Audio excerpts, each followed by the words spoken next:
Hello ভিয়াস, আমি আপনাদের মাঝে প্রত্যেকদিনকার যে আমদান পাটের বাজারটা সে বাজারটা জানিয়ে দিয়ে আজকেও জানিয়ে দেব। বর্তমান সোনালিয়াস পাটের বাজার আপনার কোন জেলায় কত টাকা করে গাড়ি লোড হচ্ছে সে সম্পর্কেও জানিয়ে দেব। আমি আপনাদের মাঝে কয়েকটি জেলার তথ্য জানিয়ে দিয়ে থাকি, আজকে মাত্র 2টি জেলার তথ্য জানাবো। সর্বপ্রথম জানাবো বাংলাদেশের সোনালিয়াস পাটের বাজার কুষ্টিয়া জেলা, আর জানাবো বাংলাদেশের পাটের বাজার ফরিদপুর জেলা। বর্তমান বাংলাদেশের কুষ্টিয়া জেলা পাট বেচা কেনার আকাঙ্ক্ষা অনেক বেশিরভাগ চলছে। গাড়ি লোড আনাচে কানাচে ভরপুরভাবে চলছে। সেখানকার খুচরা বেচা কেনা, আজকের বাজার বেচা কেনা হচ্ছে খুচরা 2400 এবং 2200 টাকা। এই 2400 2200 এর বেচা কেনা হচ্ছে খুচরা। ভালো মানের পাটটা 2400, নিম্ন পাটটা 2200। কুষ্টিয়া জেলা যদিও এত দামে পাট বিক্রয় মানে খুব কম দাম ছিল, তোর পর্যাপ্ত পরিমাণে এই পাটটা বেচা কেনা হচ্ছে আজকের বাজার দাপট অনুযায়ী। কিন্তু দেখা যাচ্ছে যে বাংলাদেশের কুষ্টিয়া জেলার পাট নিম্ন গ্রেডে চলে আসছিল, না নিবে বললেই চলতো। কিন্তু একটু হলো বাজার ভালো দিক প্রদর্শন করছে। আর বেশি ভালো মানের পাটটাও বিক্রয় হচ্ছে, যেটা ফরিদপুরের লেভেল পদ্ধতি পাট, সেই পাটটা বেচা কেনা হচ্ছে। ফরিদপুরের লেভেল পদ্ধতি পাটটা বেচা কেনা হচ্ছে 3700। ফরিদপুরের লেভেলের পাটটা বেচা কেনা হচ্ছে 2600 থেকে 2700 টাকা। কিন্তু এগুলো বাইসি বাইসি একটা একটা করে, যদিও 10 গাড়ি পাটের ভিতরে 1 গাড়ি পাট থাকে, সেই পাটটা বেচা কেনা হচ্ছে। কিন্তু বর্তমান পাটের বাজার ভালো দিকে প্রদর্শন করছে কুষ্টিয়া জেলা। আমরা দিন গেলে দিন 20 টাকা 50 টাকা বৃদ্ধি পাচ্ছে কুষ্টিয়া জেলার পাট। কিন্তু এরপরেও জানা যাচ্ছে যে তারা গাড়ি লোড সংখ্যা একটু অনেক বেশি চাহিদা আছে সোনালিয়াস পাটের উপরে।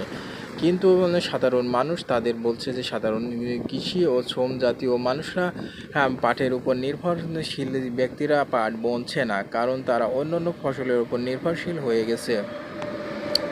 বাংলাদেশে কুষ্টিয়া জেলা যে আকাঙ্ক্ষা ছিল যে সোনালিয়াস পাট প্রতি বছর যে পরিমাণ থাকে সে পরিমাণ এবছরও নাই। এবছর দেখা দিয়েছে সোনালিয়াস পাটের মাত্র 10 থেকে 15% কুষ্টিয়া জেলা, তার ভিতরও কম দেখা দিচ্ছে পাট। আনাচে কানাচে উপর জমিতে পাট নাই বললে চলে, খালি শশা আর ধনচে আর ঘাস, এই 3টা ফসল বাংলাদেশের কুষ্টিয়া জেলার অনেক বেশি। বেশিরভাগ আমরা দেখতে পাচ্ছি সবই শশা, কিন্তু বাংলাদেশের শশার পরিমাণ অনেক বেশি কুষ্টিয়া জেলা, সেখানকার শশার দামও অনেক বেশি। এখন খুচরা বেচাকেনা পাইকারি রেট বেচাকেনা হচ্ছে 40 থেকে 42 টাকা। আজকের বাজার প্রতিদিন তারা দেখতে পায় যে সেখানে টাকা তারা প্রতিদিন বুঝে নিতে পারে। এ কারণে বাংলাদেশের কুষ্টিয়া জেলার যে তথ্যগুলো আমরা পাই সেগুলো দিয়ে দিচ্ছে।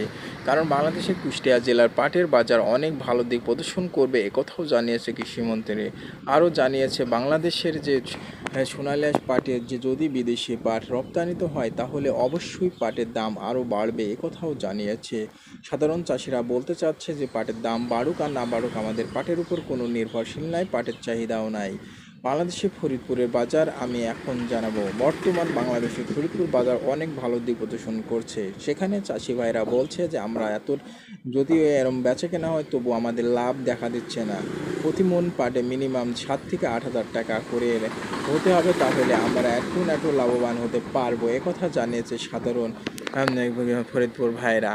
ফরিদপুর কৃষক ভাইরা একথা জানিয়েছে। 7 থেকে 8 হাজার টাকা হলে হয়তো একটু হলেও বাঁচবো।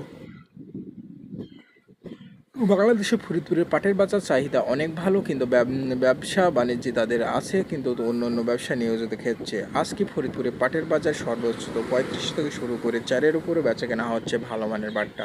আমরা ভালো মানের পাটটা দেখতে পাই প্রত্যেক দিনই বেচা কেনার ভালো সংখ্যা সরাসরি চলে যাচ্ছে খুলনা।